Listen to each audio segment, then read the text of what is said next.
Halo, Assalamualaikum warahmatullahi wabarakatuh. Jadi kita dari kelompok Pakistan bakal ngejelasin ke kalian apa itu Pakistan, apa negara Pakistan itu dari sistem pemerintahannya. Awal mulanya Pakistan merdeka pada tanggal 14 Agustus 1947 dan di hari setelahnya India pun merdeka, atau bisa disebutkan dan kita ketahui bahwa India adalah tetangga dari Pakistan. Nah, di sana mereka mempunyai seorang komisi, yaitu dengan nama Komisi Radcliffe. Dia membagi British India menjadi dua provinsi, yaitu Provinsi Bengal dan Provinsi Punjab.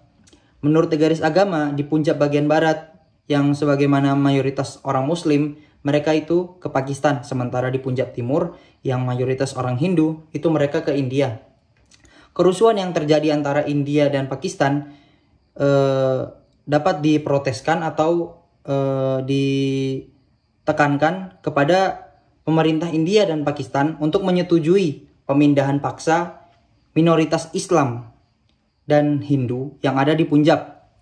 Nah, setelah pertukaran ini, hanya beberapa ribu orang Hindu yang berkasta rendah yang tersisa di Punjab, Pakistan, dan hanya sedikit populasi Muslim di kota Marlekota di Punjab, India. Nah, ilmuwan politik Pakistan yang bernama Ishtiaq Ahmed mengatakan bahwa meskipun Muslim memulai kekerasan di Punjab, nah pada akhir tahun 1947 itu umat Hindu dan Sikh lebih banyak membunuh orang Muslim yang ada di Punjab Timur daripada Muslim yang membunuh kaum Hindu di Punjab Barat. Terhitung lebih dari 10 juta orang berimigrasi melewati perbatasan baru. Nah, di antara 200.000 orang dan 2 juta orang tewas dalam kekerasan komunal di Punjab atau kekerasan keagamaan di Punjab, nah yang digambarkan sebagai genosida, balas dendam atau antaragama. Nah, salah satu fakta unik tentang Pakistan adalah mereka adalah salah satu negara Muslim yang mampu membuat senjata nuklir, dan itu membuat negara-negara di luar Pakistan merasa terancam. PBB masuk ke dalam Pakistan untuk menyelesaikan atau mendamaikan antara konflik keagamaan tersebut antara India dan Pakistan. Nah, jadi sekarang masih ada kerusuhan di Pakistan, namun tidak sebanyak atau tidak seintens yang di dulu karena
Hai semua, aku Nabila Zahra dengan akhiran NIM 034 akan menjelaskan tentang sistem pemerintahan dari negara Pakistan.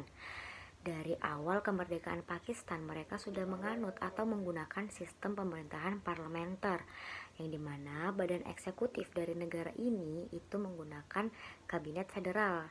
Nah, nanti kabinet federal ini akan dipimpin oleh Perdana Menteri, yang dimana Perdana Menteri itu nanti akan menjabat sebagai kepala pemerintahan. Nah, kabinet tersebut itu terdiri atas menteri-menteri federal dan juga menteri-menteri negara. Di Pakistan sendiri, ketatanegaraan mereka itu terbagi menjadi 6 cabang. Yang pertama itu ada konstitusi, yang kedua adalah sistem hukum, yang ketiga adalah lembaga eksekutif, yang keempat adalah lembaga legislatif, yang kelima itu adalah lembaga yudikatif, dan yang keenam itu adalah partai politik. Nah, aku bakalan jelasin satu-satu nih ke kalian. Yang pertama adalah konstitusi. Nah, konstitusi ini disahkan di Pakistan itu pada tanggal 10 April 1973. Namun, tidak lama setelah disahkannya amandemen ini, amandemen itu dibekukan oleh pemerintah pada tanggal 5 Juli 1977. Setelah itu, pada tanggal 30 Desember 1985, amandemen ini itu kembali diberlakukan. Tapi setelah itu dibekukan lagi oleh Jenderal Musharraf pada tanggal 15 Oktober 1999. Namun, kembali diberlakukan lagi pada tanggal 31 Desember 2002. Yang kedua adalah sistem hukum. Nah, di sini Pakistan itu mengikuti atau berdasarkan oleh Anglo-Saxon, yang akhirnya itu disamakan dengan status Pakistan sebagai negara Islam. Nah, yang ketiga itu adalah lembaga eksekutif. Pada tahun 2018 silam, Perdana Menteri yang bernama Nawaz Sharif itu diturunkan atau didiskualifikasi dari Perdana Menteri karena beliau ini terlibat dalam Panama Paper Gate. Oleh karena itu, beliau digantikan oleh Perdana Menteri sementara yang bernama Shahid Khaqan Abbasi, yang beliau ini diangkat atau dipilih dari pemilihan umum pada tahun 2018. Selanjutnya adalah lembaga legislatif. Nah, di sini lembaga legislatif yang dianut oleh Pakistan itu adalah parlemen bikameral atau 2 kamar. Lembaga legislatif mereka itu terdiri atas 3, yaitu yang pertama itu adalah Senat atau Upper House. Mereka itu memiliki 104 kursi dan mereka itu dipilih secara tidak langsung oleh Majelis Provinsi. Yang kedua adalah Majelis Nasional atau Lower House yang mendapatkan kursi sebanyak 342 kursi, yang di dalamnya itu disisihkan untuk perempuan yaitu sebanyak 60 kursi dan 10 kursi untuk kaum-kaum minoritas.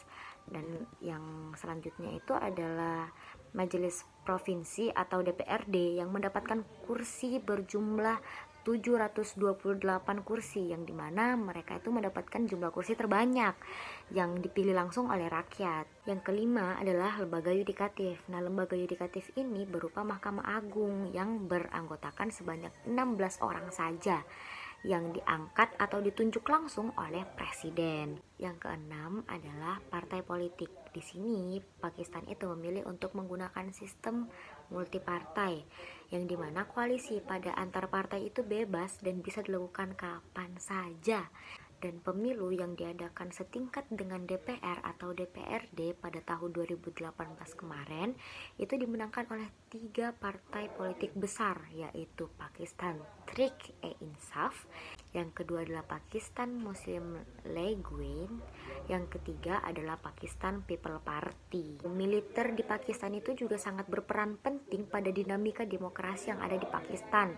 Tapi dengan adanya militer yang sangat berpengaruh di Pakistan ini juga tidak menutup kemungkinan untuk kelompok-kelompok lain itu memiliki peran yang sama seperti militer. Nah, beberapa kelompok lain itu juga sangat berpengaruh seperti ulama dari kalangan Sunni maupun Syiah dan juga kelompok-kelompok dari para pengusaha. Setiap provinsi yang ada di Pakistan itu memiliki sistem pemerintahan yang sama pada setiap provinsi.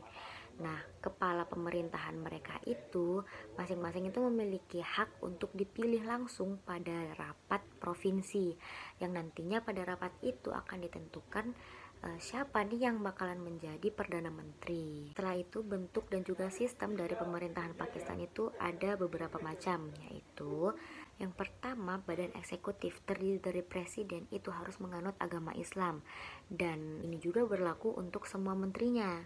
Yang kedua adalah perdana menteri berguna untuk menjadi pembantu saja atau staf, dan mereka itu tidak diperbolehkan untuk merangkap atau memiliki jabatan sebagai anggota legislatif.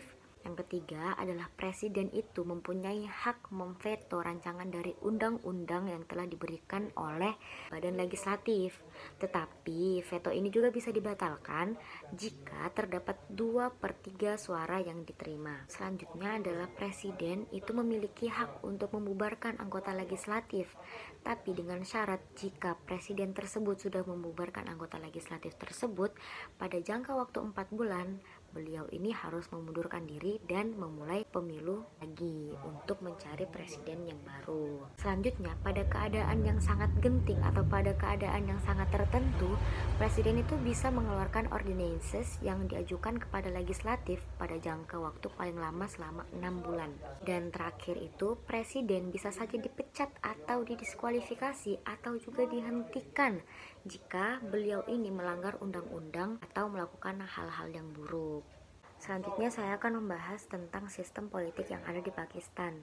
Nah, seperti yang kita tahu bahwa politik yang ada di Pakistan ini sangat dipenuhi oleh krisis-krisis yang dialami oleh pemerintahan dan juga adanya keterlibatan dari militer dan juga kelompok-kelompok etnis pada politik Pakistan. Dengan adanya sistem otoritarianisme ini yang dipegang oleh lembaga eksekutif yang sangat kuat, fase yang panjang dari darurat militer, terus perpecahan dan juga konflik yang dialami oleh berbagai kelompok etnis, juga adanya ekstremisme dan juga militan yang menjadi isu sakral yang ada di Pakistan. Nah, setelah itu Pakistan itu mempunyai 2 kelompok yang bersaing atau memperebutkan kursi dari pemerintahan. Nah, mereka itu diantaranya adalah kelompok Islam, terus ada partai politik, dan juga yang pastinya itu ada militer. Nah, Pakistan itu mempunyai 3 tingkat pemerintahan, yaitu pusat, provinsi, dan juga lokal. Nah, seorang presiden atau pemimpin dari negara ini itu tidak dipilih secara langsung, melainkan secara electoral college, yaitu secara senat atau majelis nasional. Nah, selanjutnya adalah karena besarnya rasa patriarki yang ada di negara ini itu membuat sumber daya manusia di bidang politik itu kurang, karena wanita itu dilarang atau dibatasi untuk mengambil jabatan sebagai seorang politikus. Sekian penjelasan sistem pemerintahan dan sistem politik dari saya. Bye-bye. Saya Tara Farosida Esensial Perosa dengan NIM 033 di sini akan menjelaskan sistem pemilu di negara Pakistan dan juga beberapa fun fact yang sedang terjadi di Pakistan dalam waktu 10 tahun terakhir ini. Nah, yang pertama itu adalah sistem pemilu di Pakistan. Nah, Pakistan sendiri itu memakai sistem yang namanya pemerintahan federal asimetris, dan negara Pakistan itu adalah negara republik demokratik parlementer federal. Nah, apa sih federal asimetris? Federal asimetris itu adalah negara federal yang tidak semua negara bagiannya itu punya otonomi yang sama atau pembagian kekuasaannya itu tidak simetris. Sedangkan demokratik parlementer federal itu adalah suatu konsep sistem suatu negara, pemerintahan suatu negara yang menggunakan parlemen untuk menjalankan fungsi negaranya gitu. Nah, saat pemilihan itu rakyat-rakyat di negara Pakistan ini akan memilih sebuah legislatur bikameral atau sistem parlemen yang terdiri dari majelis tinggi dan majelis rendah. Parlemennya itu terdiri dari Dewan Rendah atau Majelis Nasional yang nantinya dipilih oleh Dewan Tinggi atau Senat gitu. Nah, nantinya para anggota ini akan dipilih oleh para legislator provinsial terpilih.